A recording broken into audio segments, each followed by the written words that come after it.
네, 반갑습니다. 한국사의 해설에 품격을 담은 사학도 해품사입니다. 자, 드디어 2022년의 첫 하반기 한능검 시험인 60회 한능검 시험이 약 뒤 2주 정도 남았습니다. 그래서 이제 여러분들이 이제 개념을 어느 정도 공부하신 분들은 빠르게 지금 기출을 들어가셔야 되고, 아직 진도 안 빼신 분들은 지금 빨리 진도 끝내셔야 전략을 알맞게 짤 수 있기 때문에, 만약에 지금 시작하신 분들이 있으니까 한능검 이 단기 전략과 더불어서 오늘은 기출풀이 전략의 기초에 대한 거랑 왜 우리가 기출을 풀어야 되는지 그 의의에 대한 내용을 다루겠습니다. 그럼 영상 시작하기 전에 구독자 혜택 관련 공지사항 전달드리면은, 구독을 인증해 줄 경우 심화편 전용 킬러 OS 파일이랑 헷갈리기 쉬운 키워드 자료를 제공드릴 겁니다. 그래서 여기 킬러 OS 파일은 이런 식이고, 헷갈리기 쉬운 키워드 파일은 이런 식으로 다 적어놨으니까 참고해 주시기 바랍니다. 그리고 아직 한능검 전용 전략집, 그러니까 여러분들이 지금 공부법을 모른다면 공략법, 핵심 키워드, 함정 파악 등을 다룬 시험 전용 교재 아직 판매하고 있고요. 그리고 지금 아직 코칭, 지금 제가 보기에 이제 한 많이 받아봐야 10명 이상 다 안 받을 거예요. 그래서 이제 슬슬 시험 기가 얼마 안 남아가지고 저도 이제 10명 이상으로 코칭 멤버 다 안 받을 거니까, 만약 관심이신 분들은 고정 댓글에 링크를 참고하셔가지고 이거 좀 참고해 주면 좋을 것 같고, 마지막으로 최근에 제 인스타 계정 개설했는데, 일단 60회 예상 문제 그 키워드 일단 모음 드릴 거고, 지금 칼럼 같은 거 여러 개 작성해가지고 앞으로 좀 한능검 관련된 그런 정보라던가 가다반 근황 같은 정보 올릴 거니까 많은 팔로우 해주시면 좋을 것 같아요. 그냥 인스타에다가 제 닉네임 치시면 됩니다. 자, 그러면 일단 본격적인 내용 시작하기 전에 그 한능검 전략집에 대한 간단한 설명을 진행한 다음에 영상 본론을 진행하도록 하겠습니다.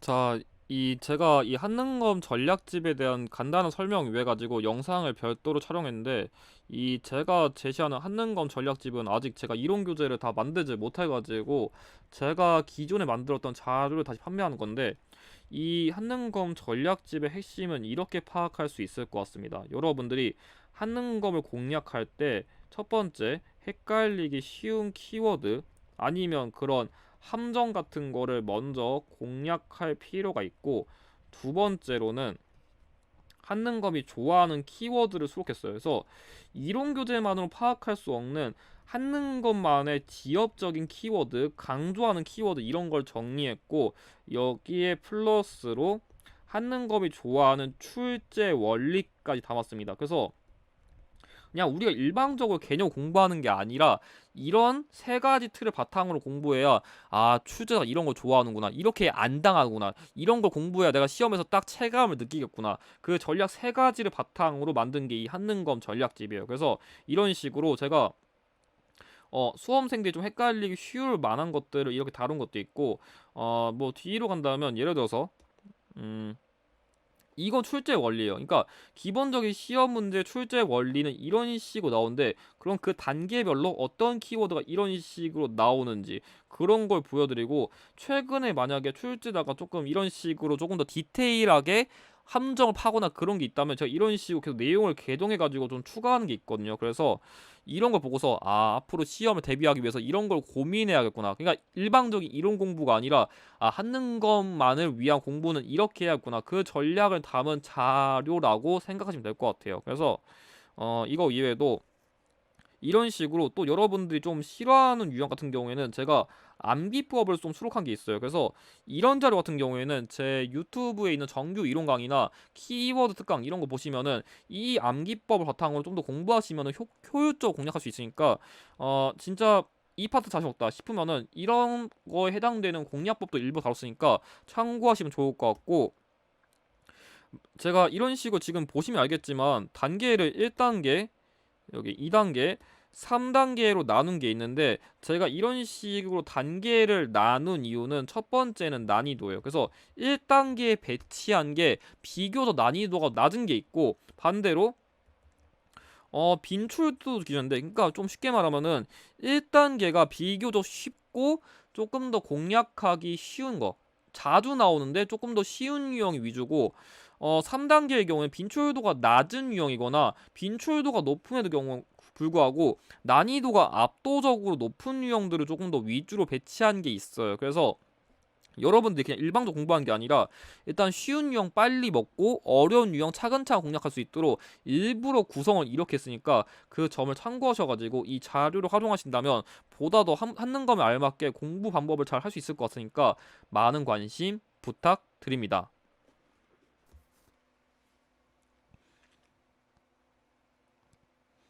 자, 그럼 오늘의 영상 주제는 영상 커리큘럼 일정 재공지 및 급수별 공부 방향 제시, 그리고 여러분들이 기출 점수 올리기 위해서 기출 공부에서 고민할 부분, 그리고 기출풀이 원리 기초 다룰 건데 오늘 영상에서 이게 제일 중요합니다. 자, 그럼 60회 영상 일정 다시 한번 공지드리면은 지금 제가 단기 공략 쇼츠를 현재 고려시대까지밖에 업로드 못했거든요. 그래서 지금 저도 개인 시험 일정이랑 게 겹치다 보니까 지금 영상 올리는 게 조금 힘든데, 일단 조금 미리 말씀드리면은 60회 내 전부 다 못 올릴 수도 있을 것 같아요. 그래서 일단 제가 진짜 못 올려도 최소한 개항기 시기까지만이라도 어떻게든 올려볼 테니까 일단 여기 파트까지라 잘 참고 주시고, 어차피 전체적인 거는 다 이 예상 유형 키워드 정리 영상이랑 예상 문제 저격 특강 영상 갖다가 다 보충 드릴 거니까 일단은 뭐 이거는 최대한 여러분들이 잘 참고해 주시면 좋을 것 같고, 제 고정적인 시험 대비 영상은 이렇게 올릴 거니까 여러분들이 언제 올라오는지 질문 안 주셔도 알아서 올릴 거니까 업로드 일정 잘 참고해 주시기 바랍니다. 그리고 단기 커리큘럼. 일단 단기 커리큘럼. 그래서 지금부터 시험 공부를 좀 빠르게 하실 분들은, 자, 상급을 취득하기 힘하신 분들은 제 유튜브에 상급 유형 핵심 특강이랑 제가 방금 보여드린 예상 문제 영상들을 보시면 될 것 같고요. 2급은 여기다가 킬러 OX선 강의를 조금 더 플러스로 복습해 주시고, 1급 보실 분들은 키워드 저격 특강을 바탕으로 조금 더 복습해 주시면 될 것 같아요. 그래서 일단 영상 길이 이렇게 맞춰놨으니까 이거 중심으로 빠르게 공략하시는 것을 권장드립니다. 자, 그리고 여러분들이 진짜 이제 솔직히 심화프를 응시하신 분들이 많을 거니까 항상 좀 기억을 해두셔야 될 게 뭐냐면, 자, 일단 기본적으로 한능검 심화편은 대학교 교양 및 전공 학습 그리고 고등학교 심화 수준의 난이도로 짜기 때문에 여러분들이 최근에 합격률이 막 46%, 막 49% 이렇게 나와가지고 최근 한능검이 너무 어려워진 게 아니야 할 수 있지만, 원래 한능검의 그런 평가 수준은 계속 이렇게 진행되어 왔어요. 그러니까 기본적으로 대학 수준에서 활용할 수 있는 그만큼의 내용도 다루기 때문에 요즘 공시 대체다 뭐다 하더라도 기본적으로 고난도 유형을 언제든지 출제하더라도 이상할 게 없다는 것을 먼저 전제로 잡아 두셔야 돼요. 그래서 이제 슬슬 이쯤 되면은 시험 난이도에 대한 질문이 너무 많은데 제가 항상 그 생각이 들거든요. 시험이 쉬울 것이라 말씀드리면은 그래도 조금만 공부하면 합격할 수 있겠지 방심하다가 실전 가서 실수해가지고 점수를 못 취득하고요. 어렵다고 말하면 시험 어려워져 나 망하는 거 아니야 왜 난 이런 회차에 시험 봤을까 막 불안해하면서 강제로 시험을 안 보러 가시던지, 아니면 딴 데 가가지고 이번 시험 쉬울 거예요 원하는 거 갈 때까지 어떻게든 찾아가지고 희망회로 가지시는데, 진짜 하나만 기억해줬으면 좋겠어요. 최근 경향은 일단 평균 난이도가 높아진 건 팩트예요. 그래서 난이도가 솔직히 낮아지더라도 난이도가 이렇게 확 추락하진 않고 낮아져봐 한 이 정도 추락할 거라 지금 보이거든요. 그래서 예전보다는 여러분들 전략적 공부를 하지 않으면은 떨어져요. 그래서 물론 단기도 아직 붙는 사람도 있는데 저는 항상 그 생각하거든요. 실제 붙는 사람이 있긴 있어요. 근데 그게 무조건 내가 될 거라는 그런 기대감은 가지지 않았으면 좋겠어요. 그래서 최대한 자기 객관화를 잘 해야 되는데, 다른 사람도 후기만 먹고서 나도 그러겠지라고 너무 안일하게 공부를 안 했으면 하겠다는 좀 바람이 있습니다. 그래서 여러분들이 좀 기출 같은 걸 어떻게 공략해야 될지 좀 그걸 말씀드리면은, 일단은 첫 번째, 지금 진도 빼시면서 저 너무 까먹는 것 같아요. 지금 머리 남는 게 없네요 하는데 지금 한번 1회 했다고 다 외웠으면 여러분들은 천재예요. 그러니까 지금 여러분들은 보통은 1회독도 지금 못 끝낸 분들 많을 거고 이제야 겨우 2회독 들어간 사람도 거의 없을 텐데, 그래가지고 내가 공부하면서 여기 파트는 이해가 잘 안 되네, 그런 파트가 어딘지 약점 극복을 잘 하셔야 되고, 자, 두 번째, 개념을 이해하는 거랑 실전을 적용하는 건 정말 다릅니다. 제가 지난 D3주 영상에서 말했지만 우리가 실전 기출에서는 우리가 배우는 내용의 원천인 기록물, 즉 사료를 해석하거나 여러 힌트를 파악하는 거, 그리고 소위 기출만의 키워드를 파악하는 게 중요한데, 여러분들이 지금 이거에 대한 내용이 선행이 안 되시다면 기출 공부 못합니다. 그리고 세 번째, 알맞게 오답했는지. 자, 한능검은 계속 문제은행이란 얘기가 많은데, 한능검은 정확하게는 문제은행이라고 말할 수가 없어요. 왜 문제은행이라고 제가 안 하냐면, 이렇게 말씀드리면은 그러면 똑같은 문제랑 똑같은 답만 나오니까 막 커말이나 기사처럼 문제 답만 암기해요. 자, 한능검 그렇게 공부하면 100% 떨어집니다.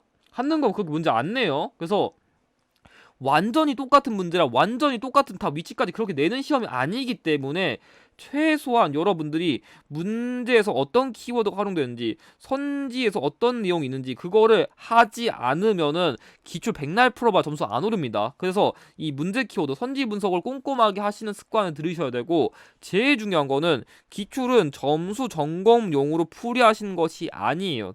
제가 판단했을 때는 내가 기출 풀면서 내가 여기 파트 약하니까 여기를 바탕으로 다시 한번 이론을 공부해야겠다, 아니면 이 기출 자체를 이론 공부의 연장판으로 생각하셔야 돼요. 그 이유가 뭐냐면, 여러분들이 뭐 제 강의를 볼 수도 있고 아니면 다른 선생님들 강의를 볼 수도 있는데, 그 이론 공부를 뭐 A 선생님도 듣고 B 선생님도 듣고 C 선생님도 듣고 뭐 다양하게 다 듣고, 강의를 아무리 열심히 들어도 진짜 그 어떤 선생님도 안 가르쳐주는 기출에서만 등장할 수 있는 키워드가 존재할 수 있다는 거예요. 아니 그럼 해풍선님, 그럼 강의를 보는 의미가 뭐가 있어요 하는데, 제가 지난 강의에서 말했지만, 자, 이론의 범위는 너무 지엽적인 걸 다 넣다 보면은 양이 밑도 끝도 없이 늘어나니까 이만큼 다루는데, 기출에서는 그 너무 지엽적인 것 때문에 미처 다루지 못한 일부 범위가 있을 수 있기 때문에, 여러분들 이걸 백날 첫날 아무리 무한 반복해도 기출을 풀지 않으면 거기서밖에 확인할 수 없는 그런 일부 키워드가 존재할 수 있다는 것을 기억하셔야 돼요. 그래서 제가 얘기하고 싶은 거는, 이론을 일단 베이스로 깐 다음에 이거는 기출에서밖에 확인이 안 되네 하는 그런 키워드를 보고서 기출을 이론처럼 공부할 줄 알아야 돼요. 그래서 내가 기출이 안 풀린다고, 그러니까 지금 제가 얘기하고 싶은 게 뭐냐면, 이론 공부에서 나왔던 건데 내가 암기가 부족해가지고 그럼 여기 있는 거 다시 복습해주면서 강의를 채워주면 내 머리에 남아가지고 풀 수 있냐, 아니면 이건 기출을 통해가지고 기출 반복을 통해서 외워야 되는 건데, 이 기출에서 나오는 범위 보고서 이거를 이론 보면 해결될까? 이렇게 들어가 버리면 망한다는 거예요. 그래서 내가 이건 교재에서 본 것 같은데 까먹은 것 같아를 구별하는 것과 이건 기출 아니면 볼 수 있는 데가 없네? 이거를 잘 여러분들이 매칭시키지 못하면은 문제 못 풀어요. 그래서 이 두 개를 잘 구별하셔가지고 우리가 왜 기출을 풀어야 되는지 그걸 다시 한번 고민해 보시길 바랍니다. 자, 그러면 이제부터 본격적으로 기출풀이의 기초를 다룰 건데, 방식을 이렇게 다룰 거고, 일단 가장 최근의 기출사를 통해서 실제 연계를 보여드릴 건데 그냥 보세요. 제가 왜 기출을 풀어야 되는지 실제 사례를 통해 가지고 이론과 실전이 어떻게 다른지 보여드리겠습니다. 자, 첫 번째, 일단은 여러분들이 이 기출을 푸는 목적을 먼저 이해하실 필요가 있거든요. 그래서 일단 기출에서 어떻게 기출에 나왔던 것이 다시 한번 다른 기출에서 응용되는지 먼저 그거부터 보여드릴게요. 자, 일단 먼저,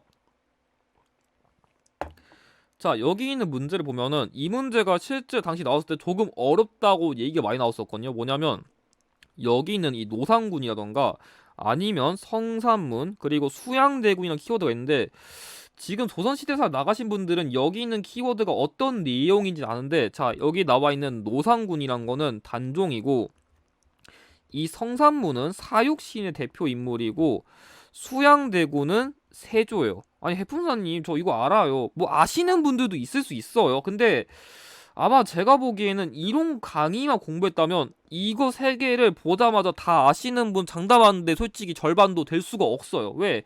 왜냐하면 우리가 뭐 태정태세 문단사면서 뭐 단종 세조 다 다뤘어요. 근데 이런 식으로 기초에서는 단종, 세조 이렇게 안 주고 이렇게 뭐 노산군, 수양대군 이런 식으로 용어를 가끔씩 바꿔낼 수 있거든요. 뭐 사육신도 이렇게 낼 수 있고. 그러니까 이런 게 제가 아까부터 계속 언급한 기출만의 키워드라는 거예요.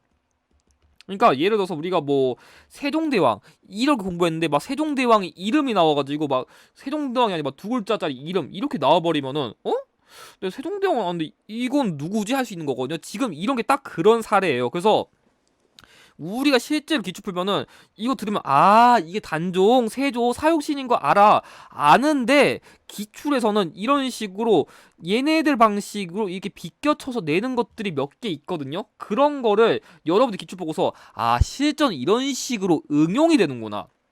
그거를 감을 잡지 못하면은 기출이 아니라 이론 공부를 백날 천날 해봤자 의미가 없어요. 그래서 왜 기출을 푸는지 이런 걸 통해서 먼저 익히는 게 중요한데, 자 실제로 이 문제에서도 여기 수양대군 한 명의 둥이 주도한 사건, 당시에 이 조카인 단종을 몰아낸 지금 계유정난을 낸 건데, 이 계유정난 이후의 사건으로 당시에 이건 배경이니까 지금은 결과로서 계유정난 이후에 이 상황의 보기 운동을 도모했다. 이런 식으로 기출 선지를 또 그대로 응용한 거예요. 그래서 지금 제가 얘기하고 싶은 거는 첫 번째 기출만의 키워드 파악해야 되고요. 이런 식으로 기출에서 자신들이 썼던 선지 아니면 키워드 같은 거를 완전 똑같이는 아니더라도 한 90% 정도는 거의 비슷하게 이렇게 응용하는구나. 그러니까 문제 은행이라고 하는 거를 이런 식의 문제 은행이라고 이해를 하셔야 돼요. 그래서 저는 정확하게 키워드 은행이라는데 출제자가 그냥 문답만 이렇게 내는 게 아니라 이런 식으로 비슷하게 응용하는구나. 먼저 그 감을 잡지 않으시면은 헷갈리기 쉽습니다. 다음은 두 번째로는 시기형 유형인데, 제가 기출을 풀 때 푸는 거는 물론 지식적인 거 점검하는 것도 중요하지만 여러분들이 기출을 풀 때 더 중요하게 봐야 되는 거는 출제 원리예요. 전 되게 당황했던 게 심화 59회 때 이 문제를 의외로 틀리신 분들이 많거든요.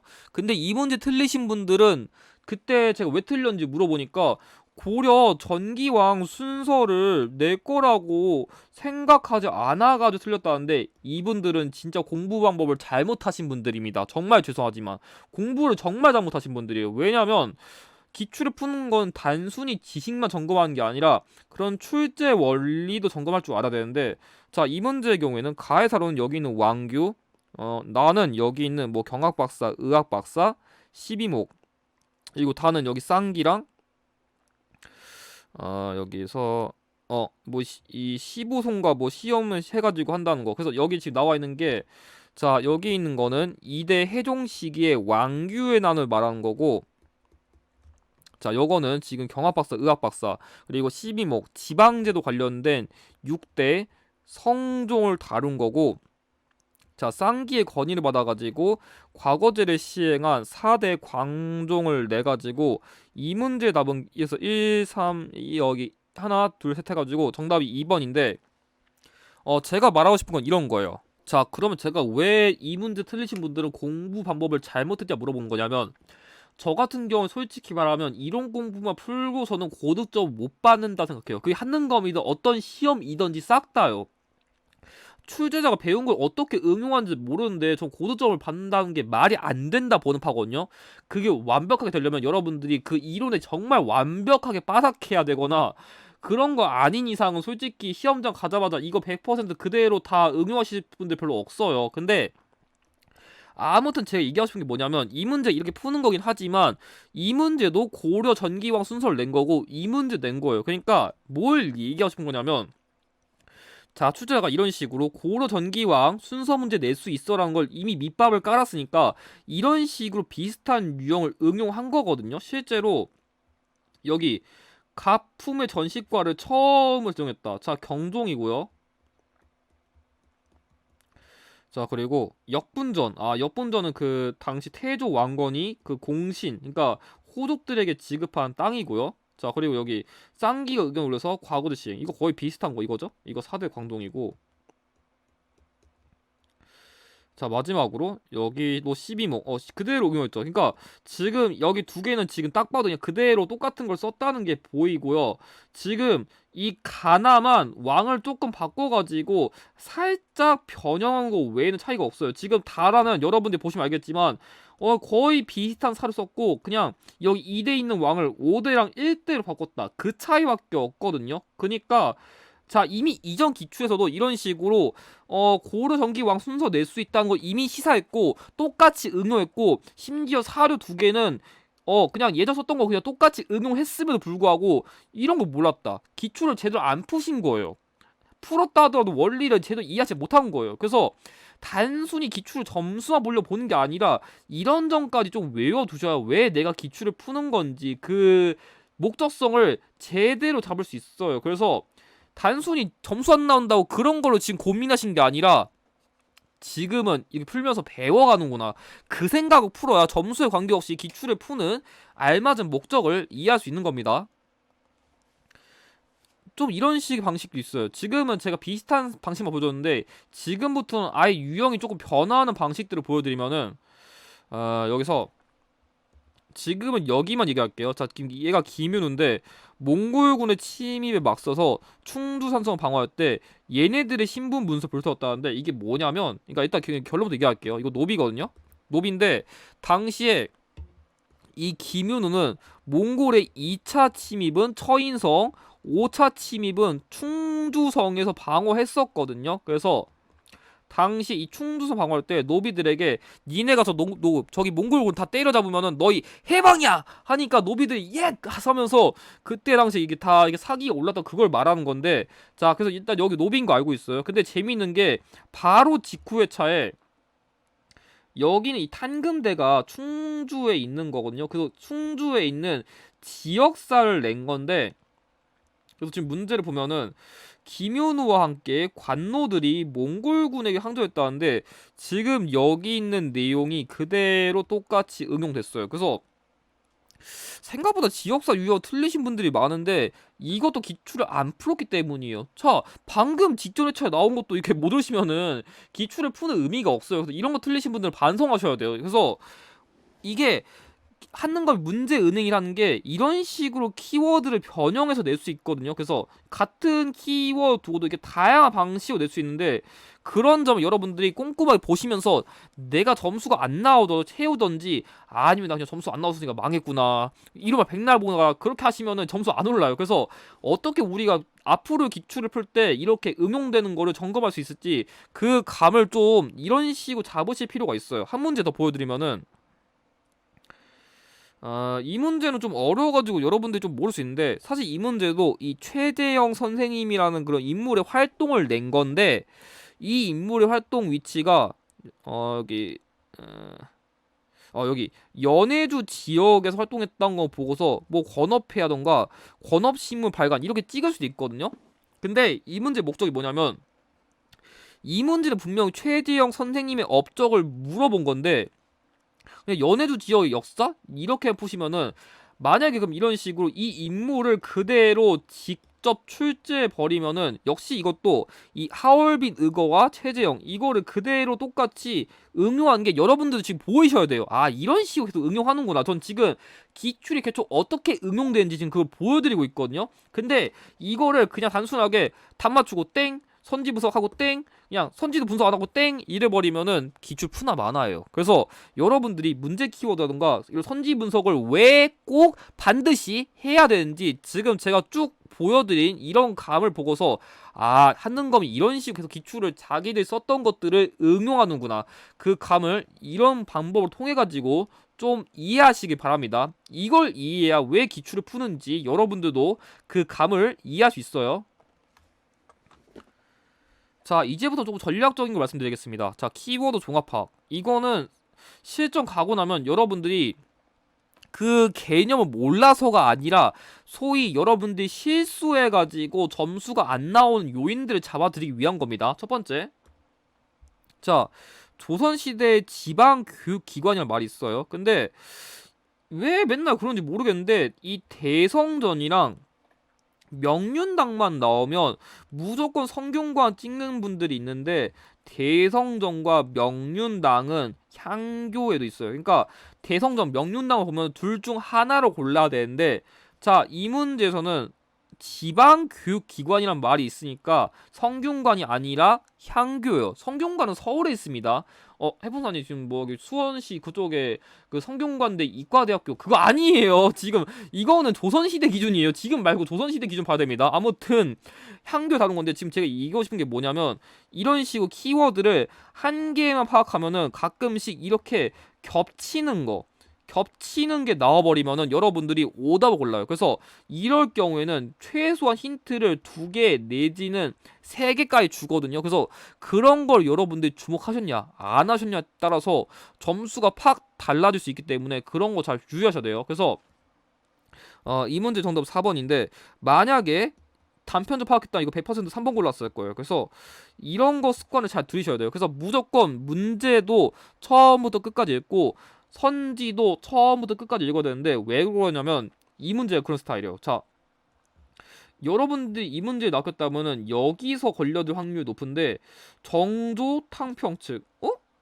탕평책은 영조만 해당되지 않나 할 수 있지만, 넓게 다루면은 영조도 탕평책 했었고 정조도 줄론 탕평책이라 해가지고 그 다른 방식의 탕평책을 한 적이 있었거든요. 심지어 이 정조의 줄론 탕평책이 심화 53회 때 간접적으로 나오긴 했었거든요. 그러니까 이것도 명확하게 기출 연계인데, 그래가지고 여러분들이 이게 답인 것 같은데 혹시 싶더라도 장난을 쳤을까 확인해보니까 광해군은 중종반정으로 페이?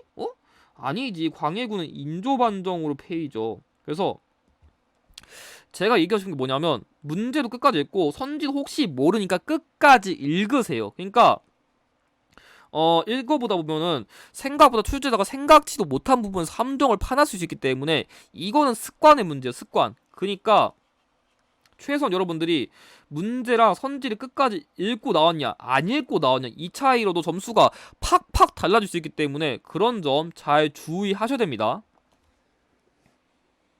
두 번째, 시기형 문제 요령. 자, 이거는 여러분들이 만약에 사료의 난이도가 너무 높아가지고 이거 나 해석이 안 되는데 싶을 때 쓸 수 있는 꼼수인데, 문제에서 특정 시기 이후에 전개된 사실이 언급됐다면 선지에서 가장 마지막에 발생했던 거를 고르면 되고, 특정 상황이 나타낸 배경이 나오면 선지에서 가장 먼저 발생한 걸 고르면 돼요. 이건 꼼수거든요. 그러니까 전 이런 느낌이에요. 뭐 지원, 출력, 원종이 강화, 성경을 활동, 어려워. 안 볼래요. 안 볼 건데, 자, 그런 건 해볼 수 있어요. 자, 김윤우가 처인성에서 몽골군을 격퇴했다. 자, 일단은 지금 대몽항쟁이죠. 일단 대몽항쟁. 묘청이 팅제 건원과 금국전벌 중했다. 인종 시기의 사건이고, 자, 김방결 군대가 탐라에서 삼별초 진압했다. 자, 일단은 여기서 지금 제 그나마 마지막인 게 이거예요. 왜냐하면 이 삼별초는 대몽항쟁이 끝난 이후에도 몽골군의 끝까지 항전한 군대인데 결국 고려 관군과 몽골군에 의해서 진압됐으니까 일단 얘보다 마지막이에요. 좋아요. 자, 최충원이 봉사 10조를 올려 시적 개혁안 건의했다. 무신정권 시기예요. 자, 경대승이 정중부동을 제거하고 권력장악. 역시 무신정권인데, 자, 일단 인종 시기는 아직 무신정권도 이전이다 보니까 당연히 될 리가 없고, 지금 1번, 4번, 5번이 공통적으로 무신정권 시기랑 공통점이 있는데, 이 삼별초가 진압될 때쯤에는 사실상 몽골과 강화를 맺으면서 무신정권 시기가 종식되고 원 간섭기가 이제 슬슬 시작되는 시기인데, 그래가지고 1, 4, 5번에 비하면 이게 조금 더 직후예요. 그래서 지금 선지 내에서 가장 마지막에 발생한 게 이거거든요. 그래서 지금 뭘 얘기하고 싶은 거냐면, 지금 내가 문제 내용이 뭔지 몰라. 근데 선지기 비교했을 때, 이게 제일 마지막이네. 이것만 파악돼도 문제 풀 수 있어요. 그럼 해풍선님, 그럼 선지 내용을 다 알아야 되는 거 아닌가요? 맞는데, 반대로 얘기하면은, 어차피 여러분들이 문제 키워드가 뭔지 알아도 선지 뭔지 모르면 못 푸는 거 똑같아요. 그러니까, 당연히 1번부터 5번까지 선지는 최대한 알 수 있게 공부하는 게 맞기 때문에, 그런 점 여러분들이 습관을 들이셔야 된다는 거예요. 그냥 한두 개 해석하고 땡 이래버리면은 여러분들 쓸 수 있는 전략을 하나 잃고 가는 거예요. 자, 이 문제도 비슷해요. 자, 이 문제도 좀 어려웠던 게 이 경신참변이 다른 말로 하면 간도참변이거든요. 근데 이거를 몰라서 틀리신 분도 있을 것 같지만, 자, 제가 얘기했듯이 배경이니까 선지에서 가장 먼저 발생한 게 배경이겠죠. 자, 조선의용대 얘네는 딱 봐도 1930년대 후반 이후는 가야 돼요. 못해도 뭐 호가람 정도면 조금 더 뒤일 텐데, 일단 그냥 조선의용대 기준으로 일단 잡을게요. 자, 대한독립군이 봉오동에서 일본군 격파. 자, 이건 1920년 거의 극초고요. 자, 조선혁명군, 한국독립군. 자, 얘네들 공통적으로 1930년대예요. 자, 지금 얘가 1920년대인데 30년대 다 될 리가 없고요. 참의부를 결성했다. 자, 이거는 1923쯤인데, 그래서 그나마 헷갈렸다면 여기 중 헷갈릴 수 있지만 둘끼리 비교했을 때, 아, 2번이 조금 더 이전이니까 정답은 2번 이렇게 찍으시면 되거든요. 그러니까 뭘 얘기하고 싶은 거냐면, 사실 이 문제 같은 경우에는 제가 만든 암기법인 봉운, 청간, 대자, 만미통 이거 암기하면 되거든요. 그래서 지금 문제 시점은 여기고 정답 선지가 지금 이게 나온 건데, 그래서 봉오동 전투, 훈춘 사건, 청산리 전투, 간도 참변, 그 대한 독립군단 결성, 자유시 참변, 만주 3부 이게 참의부, 뭐 정의부, 신민부 이런 거고, 미스야 협정, 3부 통합 이거거든요. 그래서 제가 제시 암기법 알았다면 이 문제 바로 풀었을 텐데, 이런 식으로 풀더라도 조금 더 요령있게 풀라는 거예요. 그냥 문제 모른다고 땡 하는 게 아니라 이런 식으로 어떻게든 풀 수 있는 방법 찾아가지고 조금 더 요령있게 접근하는 방법도 필요하다고 할 수 있을 것 같습니다. 그래서 이 전략은 반드시 활용하시길 바랍니다. 자, 그럼 다음 선지 활용 풀이법.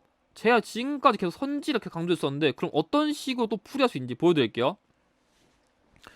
자, 여기 지금 또 지도 보면은 지금 뭐 원경 이런 거 있는데, 이걸 다 세보면은 구주 오소경이거든요. 자, 구주 오소경이니까 통일신라인 거 알 수 있는데, 전 선생님, 전 지도가 너무 어려워가지고 모르겠어요. 한번 그 선지 갖다 풀어볼게요. 자, 중앙군을 2군 6위로 조직했다. 고려시대입니다. 지방관으로 안차서 파견. 역시 고려시대요. 지금 옳은 거 냈는데 두 개 선지 겹쳐버리면 이거 중복 정답이죠. 답이 될 리가 없습니다. 그러니까 옳은 거에서 이렇게 두 개 이상 겹치면은 그건 100% 오답이에요. 그래서 그냥 다 소거하면 됩니다. 3번 중앙 관제를 삼성 6부로 정비하였다. 바래고요.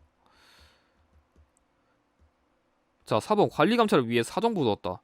어렵네요. 일단 패스할게요. 5번 유학교육기관으로 주자감을 설치하였다. 자, 역시 바래입니다. 제가 이겼죠.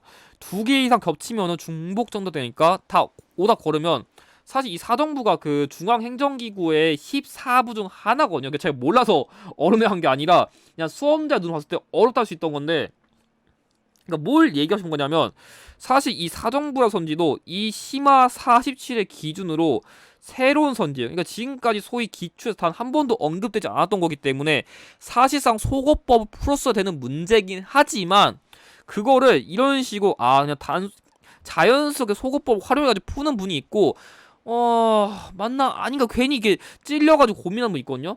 이런 식으로 내가 선지를 활용해서 푼다는 전제를 이미 가지고 들어가면은 고민 안 합니다. 그래서 모든 문제 이렇게 풀리진 않는데, 이게 선지 분석을 왜 해야 되는지, 이런 식으로 스킬을 쓸 수 있다는 걸 알면은 여러분들이 왜 이걸 꼭 해야 되는지 그 감을 조금 더 잘 이해할 수 있을 겁니다. 자, 우측 문제.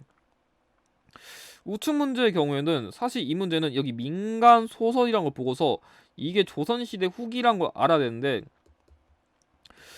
적절하지 않은 문제를 냈다면 또 활용할 수 있는 꼼수가 뭐냐면, 자, 적절하지 않은 거니까 그럼 4개는 옳은 걸 낸 건데, 특정 주제에 맞춰가지고 예를 들어가지고 뭐 내가 뭐 정약용에 대한 설명을 옳지 않은 문제를 푼다 치면은, 그럼 옳지 않은 걸 냈으니까 4개에는 정약용과 관련된 키워드 냈겠죠. 그러니까 내가 문제 키워드가 뭔지 모르더라도 선짓기를 비교해도, 이거 또 4개 3개 비교해보니까 이거 정약용 키워드만 겹치네, 이런 식으로 추측할 수 있거든요. 무슨 말이냐면은, 자, 담배를 밭에 심는다. 자, 산풍작물 조선시대 후기입니다. 자, 그리고 장시에서 탈춤 공연. 자, 상품작물, 탈춤, 시사조직, 덕대 이 키워드들 4개는 공통적으로 다 조선 후기예요. 그래서 지금 제가 밑줄 친 거 있잖아요. 이런 거. 그래서 이런 키워드는 싹 다 조선시대 후기랑 관련된 키워드인데 파악하면은 이 사료 보고서 이게 조선시대 후기인가 아닌가 모르겠지만 선지께 비교해보니까 4개는 공통적으로 조선시대 후기고 연포는 조선시대 전기니까 얘만 틀렸네 이렇게 찍을 수 있는 거예요. 그래서 제가 강조하고 싶은 게 뭐냐면 꼭 문제를 보고서 무조건 풀어야 된다는 그런 강박관념을 버리세요. 물론 이게 베스트긴 한데 만약에 물론 지금 제가 가져온 것들은 선지 갖다가만 풀 수 있는 문제만 가져온 거지만 모든 문제 다 이렇게 풀지 못하더라도 이 습관을 가지고 있으면 최소한 여러분들의 정답률이 올라가요. 그러니까 왜 제가 선지 분석 강조하는지 여러분들의 스킬을 늘린다는 그런 이유에서라도 이걸 좀 여러분들이 파악하실 필요가 있습니다. 자, 그럼 마지막 수식어구 주의. 이건 여러분들이 단편적으로 키워드만 보고 풀면 맞기 쉬운데, 자, 일단 이 문제 여기 뭐 제주고사니? 갈돌 갈판? 기원전 8천여경 되게 힌트가 많은데 이 문제를 진짜 잘못 읽었다면은 이 문제 키워드는 이름 민무이 톡이거든요. 이름 민무이 톡인데 이거 안 보고서 그냥 민무이 톡이 이렇게 보고서 이거 청동기 아닌가요? 이렇게 푸신 분들 진짜 실제로 맨날 나옵니다. 수식어구를 안 봐요. 수식어구를 민무이 톡이가 아니라 이름 민무이 톡이면은 출제자가 이유가 있으니까 이런 수식어구를 붙인 건데 이름 민무이 톡이는 신석기예요. 그래서 이 수식어구 하나가 들어가냐 안 들어가냐에 따라서 답이 확 달라질 수 있는데 이런 사소한 거에 신경 쓰지 않으면 제 장담하는데 그냥 청동기를 파악하고 1번 찍고 넘어간 분들 진짜 많을 겁니다. 딱 위치도 좋게 1번에 있거든요. 근데 밑에 읽어보면은 청동검시작. 자, 청동기 벌써 2개예요. 제가 강조했잖아요. 지금 겹치는 거 2개면 중복 정답 되니까 속어야 된다고. 이거 안 하는 거예요. 그래서 수식어구를 보냐 안 보냐 사이에서 여러분들의 오답률이 늘어날 수 있거든요. 그래서 이런 것도 좀 주의하실 필요가 있고, 자, 우측 문제가 마지막인데, 자, 이 문제 낚인 이유가 뭐냐면, 자, 지난 정묘년 때는 이랬고 저랬고 했었는데 지금은 오랑캐가 황제를 스스로 언급하면서 우리나라 업신 여기면서 침략하려고 하니까 지금 문제가 발생했다 이런 걸 말하는 건데, 자, 지난 정묘년 때 이랬었는데 지금은 이런 상황이다 말하는 건데 그거 안 읽고서 그냥 정묘년? 정묘년이면 여기 정봉수와 일이 이렇게 푸는 거예요. 환장합니다. 진짜 환장합니다. 이렇게 풀면. 그러니까 이게 물론 한능검이 키워드 바탕을 풀면 좋긴 한데 그냥 무지성 그냥 키워드 보다가 이렇게 달려드신 분도 있단 말이에요. 이렇게 풀면 안 돼요. 그래서 여러분들이 키워드 갖다 푸는 게 1차적인 하지만 이런 식으로 사료가 나올 때는 그러니까 사료가 꼭 아니더라도 키워드랑 플러스로 맥락까지는 좀 읽으세요. 여러분들 안 잡아먹어요. 그러니까 여러분들이 문제 풀 때 앞으로 이 맥락, 그러니까 역사를 못하는 게 아니라 여러분들 국어가 안 돼가지고 생각보다 틀리신 분들이 정말 압도적으로 많이 나오거든요. 그러니까 이렇게 진짜 읽는 훈련을 하면서 지금 맥락에서 어떤 걸 말하는 건지 그걸 조금 읽는 훈련 같은 거를 여러분들이 좀 잘 해두시면 좋을 것 같습니다. 아무튼 간에 지금은 지난 정묘호란 때 이랬었는데 지금은 이런 상황이니까 좀 긴박하다 다룬 거라서 병자호란을 다룬 거기 때문에 병자호란 관련된 1번이 정답입니다. 그래서 기출을 푸는 목적을 다시 한번 재점검해 보시면 좋을 것 같아요. 그래서 정리하면은 개념 공부랑 실전 적용은 다르기 때문에 한능검 시험에 나오는 방식에 맞게 공부할 필요가 있습니다. 자, 그럼 이것으로 D2주 영상을 마치고 D1주 영상에서 조금 더 심화적인 기출풀이 전략을 알려드리도록 하겠습니다. 영상의 내용이 도움이 되셨다면 좋아요와 구독을 부탁드립니다. 감사합니다.